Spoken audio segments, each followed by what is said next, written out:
पूरे प्रदेश के अंदर युवा त्राही त्राही कर रहे हैं, युवा रोजगार के लिए भटक रहे हैं। गली गली में जिस घर में भी कोशिश करेंगे आप ढूंढने की, वहां आपको एक बेरोजगार मिल जाएगा। इसलिए युवाओं की समस्या को लेकर के हमने अलग अलग प्लेटफॉर्म पर पहले भी लगातार सरकार से ये मांग की है कि युवाओं का जो दर्द है वो बहुत ज्यादा है, बेरोजगारी का जो दर्द है वो बहुत ज्यादा है।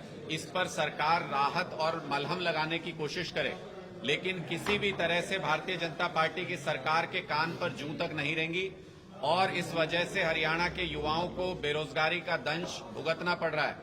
मैं आपकी जानकारी के लिए नंबर्स वैसे आप सब जानते हैं, लेकिन मैं फिर भी अगर दोहराऊं तो 2 लाख सरकारी नौकरी के पद आज के दिन में हरियाणा में खाली हैं। 6 जनवरी 2023 को मुख्यमंत्री मनोहर लाल खट्टर जी ने आधिकारिक तौर पर अपने ट्विटर पे भी और बयान देके भी आधिकारिक तौर पे ये कहा था कि 2023 के अंदर हम 50,000 ग्रुप सी और डी की सरकारी नौकरियां देंगे। 2023 चला गया, मुख्यमंत्री जी को हमने पहले भी आग्रह किया था, फिर खुली चुनौती देते हैं कि आप 50,000 तो छोड़िए, अगर साल 2023 में 1,000 नौकरी भी सरकार ने दी है और उसकी अगर लिस्ट सार्वजनिक कर देंगे मुख्यमंत्री सरकारी नौकरियों की, तो मैं खुले प्लेटफॉर्म से माफी मांगने के लिए तैयार हूं। लेकिन अगर 50,000 कह के 1,000 सरकारी नौकरी भी नहीं दे पाए तो फिर सरकार को शर्म आनी चाहिए। और बार बार कहने के बाद भी जब इस बात को भारतीय जनता पार्टी के लोग, सरकार के लोग नहीं समझ पा रहे हैं, तो फिर उनके कान खोलने के लिए, जैसे हमारे क्रांतिकारी साथी कहा करते कि बहरी सरकारों को सुनाने के लिए धमाके की जरूरत होती है। और आज हम ये घोषणा करने जा रहे हैं कि अगर वो 50,000 जो मुख्यमंत्री जी ने कहा था कि नौकरी देंगे, अगर उनके बारे में अगले 24 घंटे के अंदर स्थिति स्पष्ट नहीं करते हैं तो 7 फरवरी को हम लोग मुख्यमंत्री के घर का घेराव करनाल के अंदर करने जा रहे हैं। ये प्रदेश व्यापी आंदोलन होगा। उसके बाद 8 तारीख को सभी जिला कार्यालयों के ऊपर प्रेस कॉन्फ्रेंस आयोजित करके हर जिले के साथी हमारे इस बेरोजगारी की स्थिति को सरकार के सामने रखेंगे। और 9 तारीख को सभी जिला कार्यालयों के ऊपर धरना आयोजित किया जाएगा। ये एक प्रदेश व्यापी आंदोलन हम शुरू करने जा रहे हैं। सरकार को, अगर हमारे बेरोजगार युवा अगर चैन की नींद नहीं सो सकते हैं, अगर हमारे युवाओं को रोजगार नहीं मिल सकता, परिवार का पालन पोषण नहीं कर सकते, तो फिर सरकार के मंत्रियों को और मुख्यमंत्री को भी चैन की नींद नहीं सोने देंगे। ये एक राष्ट्रव्यापी आंदोलन की घोषणा हम करने जा रहे हैं। 7 तारीख को मुख्यमंत्री खुद देखेंगे कि कैसे उनको मुंह छिपा के करनाल से भागना पड़ता है। अगर हिम्मत है उनमें युवाओं के सवालों का सामना करने की, तो फिर 7 तारीख को अपने घर पे करनाल के आवास पे ही रहें।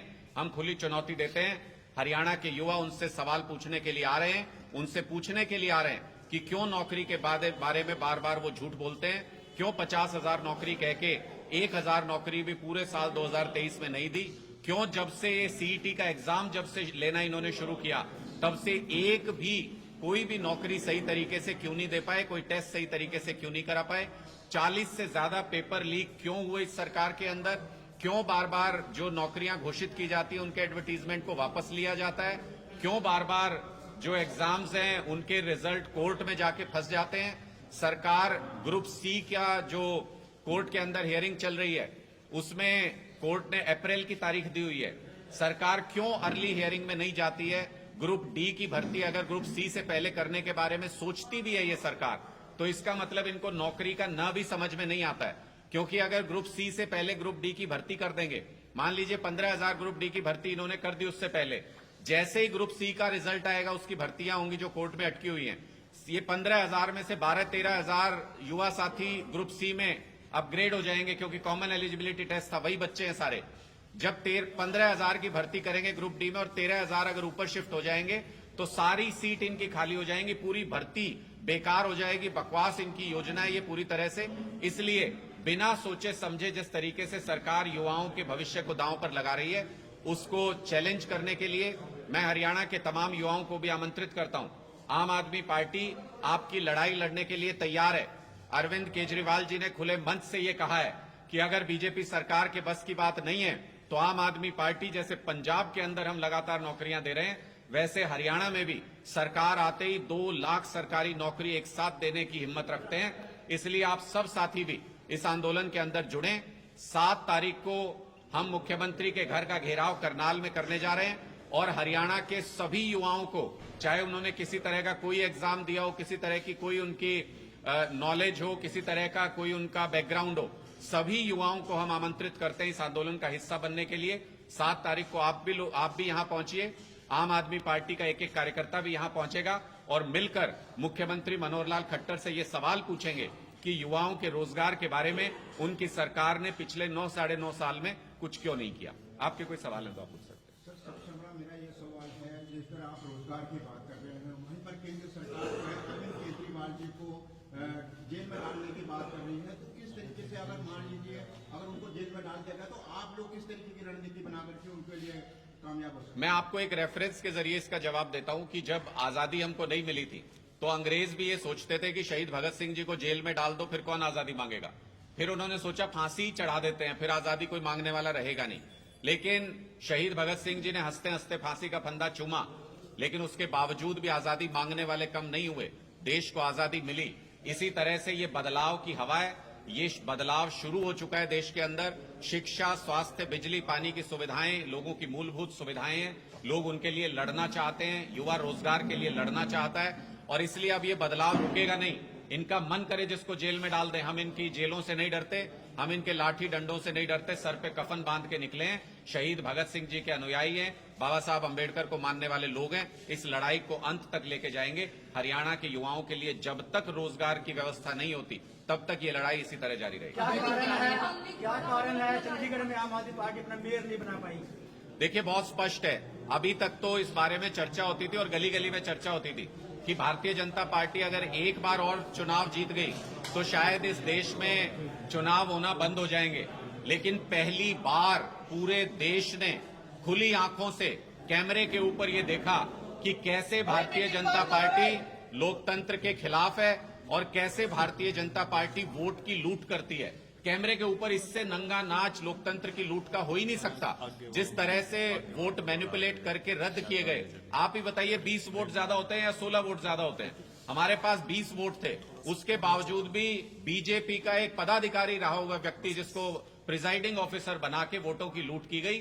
पूरे देश के अंदर आज के दिन में यह चर्चा है कि जब मेयर के छोटे से चुनाव के लिए ये लोग इतना नीचे गिर सकते हैं, तो फिर सीएम और पीएम का जब चुनाव होगा तो क्या कुछ नहीं कर सकते? क्या देश के लोकतंत्र के साथ खिलवाड़ तो नहीं करेगी भाजपा?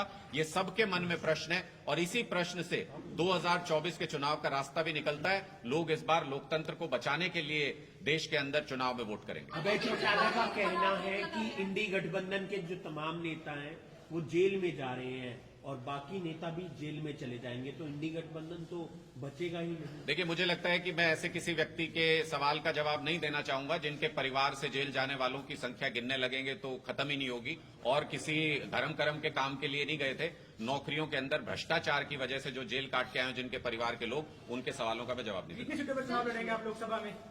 लोकसभा में 10 की 10 लोकसभा सीटों पर आम आदमी पार्टी की मजबूत तैयारी है। 90 की 90 विधानसभा सीटों पर हमारा संगठन तैयार है लड़ाई लड़ने के लिए। इंडिया गठबंधन को लेके बातचीत चल रही है, आम आदमी पार्टी उसको लेके बहुत पॉजिटिव है। जब भी जैसा भी हमें कोऑर्डिनेशन कमेटी से रिस्पांस आएगा, पार्टी हाईकमान जो तय करेगा उसके अनुसार हम नेताओं को खरीदने का, तो क्या आप सबूत दिखाएंगे वो जिस तरीके से सीबीआई के नोटिस जा रहे हैं? देखिए, हमने तो स्पष्ट तौर पे बता दिया। हमसे भारतीय जनता पार्टी ये भेजती है, पुलिस वालों को भेजा था कोई धमकी देने के लिए, फिर कहते हैं जांच करेंगे इसकी। कह रहे हैं किसने आपको ऑफर दिया? तो हमने तो स्पष्ट तौर पे बता दिया, हमको तो उन्हीं लोगों ने ऑफर दिया था जिन्होंने गोवा में कांग्रेस के विधायक तोड़े थे। हमको उन्हीं लोगों ने ऑफर दिया था जिन्होंने मध्य प्रदेश के अंदर कांग्रेस की सरकार तोड़ी थी। उन्हीं लोगों ने हमको ऑफर दिया जिन्होंने कर्नाटक के अंदर 17 विधायक खरीदे थे या धमकाया था उनको। हमको उन्हीं लोगों ने ऑफर दिया है जो पहले भी भारतीय जनता पार्टी के बिहाफ पे जगह जगह सरकारें तोड़ते रहे हैं, जगह जगह रिश्वत देते रहे, पैसा देते रहे, जगह जगह धमकियां देते रहे, जेल की धमकियां देके सरकारें तोड़ते रहे। वही लोग अब सरकार तोड़ रहे हैं। ऑपरेशन लोटस कोई नया नहीं है। ऑपरेशन लोटस हर बार वही लोग चलाते हैं और भारतीय जनता पार्टी से अच्छा कौन जान सकता है कि वो कौन लोग हैं? तो अपने लोगों से पूछ लें। हरियाणा में लोकसभा चुनाव कैसे लड़ेंगे, क्योंकि 10 सीटें हैं और अभी तक कोई सहमति नहीं बनी है कांग्रेस और आपके बीच, और मुख्य दो पार्टियां यही हैं। देखिए, मुझे नहीं लगता है कि अभी कोई चुनाव का अनाउंसमेंट हो गया, लोकसभा चुनाव का। अभी चुनाव की तैयारियों में समय है। चुनाव आयोग जैसे ही लोकसभा चुनाव अनाउंस करता है, हम सब चीजों के साथ सभी परिस्थितियों से निपटने के लिए पूरी तरह से तैयार हैं। ईडी के समन को लेकर मुख्यमंत्री जी अशोक तंवर हो, बंटाराम वाल्मीकि हो और करनाल श्री, क्या कारण है कि वो इतनी जल्दी पार्टी से? आम आदमी पार्टी का जो रास्ता है वो बहुत मुश्किलों से भरा हुआ है और बहुत कांटों से भरा हुआ है। आप रोज देखते हैं हमारे नेताओं को कभी ईडी, कभी सीबीआई की धमकी मिलती है, कभी किसी के ऊपर हमला होता है, कभी किसी को खरीदने तोड़ने की कोशिश होती है, कभी डराते हैं किसी को। ये रास्ता आसान नहीं है, इस पे चलना आसान नहीं है। ना आजादी का रास्ता आसान था, ना बदलाव का रास्ता आसान है। सबके बस की बात नहीं होती इस मुश्किल रास्ते के ऊपर चलना। बहुत से लोग घुटने टेक देते हैं भारतीय जनता पार्टी के सामने। उनका निर्णय उनको मुबारक, उनके भाग्य में नहीं होगा हरियाणा में सरकार बना के हरियाणा के लोगों की सेवा करना। पंजाब में भी बहुत से ऐसे लोग थे जो इसी तरह से निर्णय जिन्होंने लिया था, उनके भाग्य में नहीं था। सरकार तो हमारी फिर भी बनी, हम सेवा कर रहे हैं पंजाब में। हरियाणा में भी 2024 में आम आदमी पार्टी की पूरे बहुमत की सरकार बनने जा रही है। जिनके नसीब में नहीं था उस सरकार का हिस्सा बन के हरियाणा के लोगों की सेवा करना, उनको उनका निर्णय मुबारक। बदलाव यात्रा करने वाले जो कार्यकर्ता थे वो बदल गए और जस्टिस है, जो बड़े जस्टिस हैं, वो दिल्ली के जंतर मंतर में जो है ईवीएम को मशीन को बंद करने की वो कर रहे हैं। क्या आम आदमी पार्टी भी उसको आवाज को पूरी तरीके से उठाने का प्रयास करेगी? देखिए, हम तो स्पष्ट तौर पे ये कह रहे हैं कि ये संदेह लोगों के मन में लगातार बढ़ता जा रहा है। पहले शायद मशीन को लेके अगर कोई चैलेंज करता तो शायद हम उस तरीके से उस बात को नहीं जवाब देते, लेकिन जब आप चंडीगढ़ में खुले कैमरे पे बैलेट के ऊपर होते हुए देख रहे हैं कि अगर 36 वोट के चुनाव में अगर भारतीय जनता पार्टी खुलेआम लूट कर सकती है तो और वो दिख रहा है, ईवीएम में तो दिखता भी नहीं है कि वोट कहां जाता है, तो वहां क्या कुछ नहीं कर सकते। ये संदेह अब देश के लोगों के दिमाग में बैठने लग गया है, और जब संदेह पैदा हो जाए किसी व्यवस्था के प्रति तो उस व्यवस्था की क्रेडिबिलिटी को नुकसान होता है।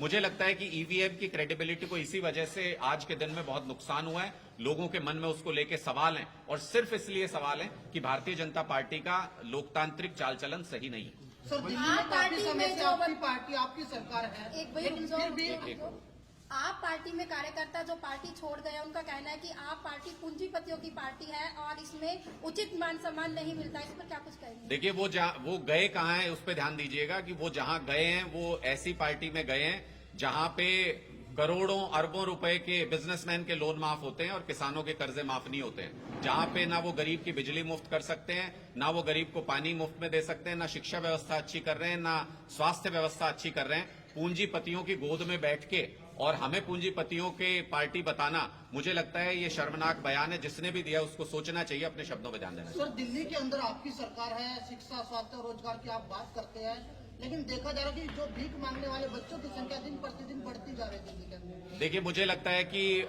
आम आदमी पार्टी की अकेली ऐसी सरकार है पूरे हिंदुस्तान में जिन्होंने जो होमलेस बच्चे होते हैं, जिनको आप कह रहे हैं कि चौराहे पे भीख मांग रहे होते हैं, जो उन बच्चों के लिए भी स्कूल बनाया, उन बच्चों के लिए रेसिडेंशियल स्कूल का इंतजाम वहां पे किया। हम उस योजना पे बहुत तेजी से काम कर रहे हैं, लेकिन ये सवाल हमको केंद्र सरकार से पूछना चाहिए। जो ये कहते हैं कि भारत लगातार विकास के पथ पे बढ़ रहा है, उनको ये जवाब देना चाहिए कि कैसे। आज वो कहते हैं कि 80 करोड़ लोगों को अनाज देते हैं हम, तो बहुत खुशी की बात है क्या? आप इसका मतलब गरीबों की संख्या लगातार बढ़ाते जा रहे हैं। पॉवर्टी की जो जितनी भी रेटिंग्स हैं उनमें हम नीचे गिरते जा रहे हैं। देश के अंदर गरीबों की संख्या लगातार बढ़ती जा रही है। प्रधानमंत्री जी तो ये कहते थे 2022 तक सबके पास पक्का मकान होगा, तो फिर वो जो होमलेस हैं, जो सड़क के ऊपर भीख मांग रहे हैं, वो लोग कौन है? प्रधानमंत्री झूठ बोलते थे क्या? इस सब का जवाब भारत को विकास के जो रास्ते से डगमगाने वाली जो पार्टी है भारतीय जनता पार्टी, उनको देना चाहिए, केंद्र सरकार को देना चाहिए। भूपेंद्र सिंह हुड्डा लगातार ईडी के संबंध पर जा रही है पूछताछ के लिए, अरविंद केजरीवाल नहीं जा रहे, ऐसा क्यों? देखिए, हमने तो बहुत स्पष्ट तौर पे कहा है कि भारतीय जनता पार्टी का कोई एजेंट, जो कि हम मानते हैं आज के दिन में ईडी और सीबीआई उनके एजेंट की तरह बिहेव कर रहे हैं, उनका कोई एजेंट हमको कागज पे कुछ भी लिख के दे देगा तो खाली तो नहीं बैठे अरविंद केजरीवाल जी, उनके पास देश भर का काम है। मैं आपसे सवाल पूछता हूं, मैं आपसे सवाल पूछता हूं, बताता हूं, मैं आपसे सवाल पूछता हूं कि अगर मान लीजिए आपके पास चेन्नई से कोई फोन आ जाए पुलिस थाने से और ये कहे जी आ जाओ जरा एक बार, तो आप पूछेंगे कि नहीं पूछेंगे कि क्यों बुला रहे हैं? अरविंद केजरीवाल जी ने बार बार हर सम्मन का हमने लिखित में जवाब दिया है कि आप हमें गवाह की हैसियत से बुला रहे हैं या आप हमें आरोपी की हैसियत से बुला रहे हैं। आज तक जवाब नहीं मिला। बार बार हमने ये पूछा है कि क्या ऐसे सवाल हैं जो आप लिखित में नहीं पूछ सकते, आज तक हमको जवाब नहीं मिला। अगर भारतीय जनता पार्टी की एजेंट ईडी अगर कानून सम्मत कोई सम्मन भेजेगी तो हम उसको जरूर उसका पालन करेंगे।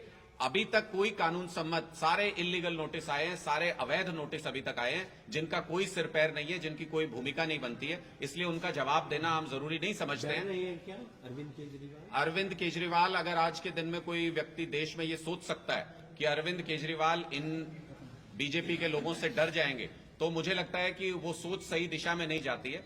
अकेली आवाज पूरे हिंदुस्तान के अंदर जो बदलाव की लड़ाई लड़ रही है, पिछले 8-10 साल से लगातार हमारी सरकारों को गिराने के प्रयास हो रहे हैं, लगातार हमें ईडी सीबीआई की धमकी दी जा रही है, उसके बावजूद अगर कोई बदलाव की आवाज मजबूती से पूरे देश का प्रतिनिधित्व कर रही है तो वो अरविंद केजरीवाल हैं। ना हम इनकी जेलों से डरते, न ईडी से डरते, न सीबीआई से डरते, लेकिन इनकी राजनीतिक चालों में भी नहीं आएंगे। अगर इनको लगता है कि अपने एजेंटों को भेज के हमें परेशान कर लेंगे, अरविंद केजरीवाल जी को पार्टी का प्रचार प्रसार पूरे देश में देखना है, वो इसी तरीके से चलता रहेगा। दिल्ली के लोगों की सेवा करनी है, लगातार उनको सुविधाएं देनी है, वो ऐसे ही चलता रहेगा। इनका दिल करे तो ये गिरफ्तार करें, हम जेल से भी सरकार चला के इनको दिखाएंगे। हेमंत सोरेन की गिरफ्तारी को कैसे देखते हैं? देखिए, मुझे लगता है कि देश में इससे पहले कभी भी ऐसा माहौल नहीं हुआ कि अगर कोई भी नेता आपकी पार्टी से नहीं है, कोई भी सरकार आपकी पार्टी की प्रदेश में नहीं है, तो उसको लगातार 24 घंटे गिराने का प्रयास होता हो, उन नेताओं को जेल के अंदर डालने का प्रयास होता हो। और मुझे लगता है कि हेमंत सोरेन जी ने तो आज विधानसभा के अंदर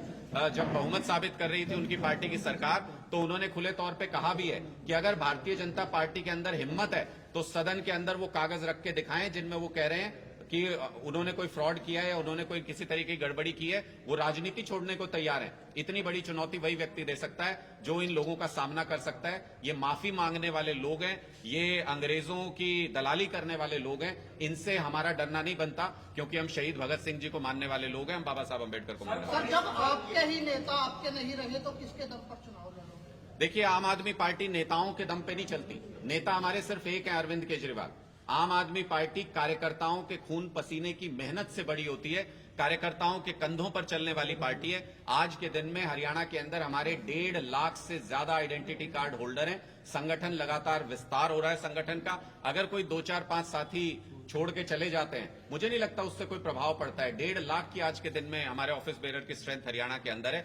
आने वाले चुनाव में आम आदमी पार्टी हरियाणा में एक मजबूत विकल्प, बड़ी ताकत बनकर उभरेगी। एसआरके की यात्रा जो अभी खत्म हुई है, किस तरीके से देखते हैं?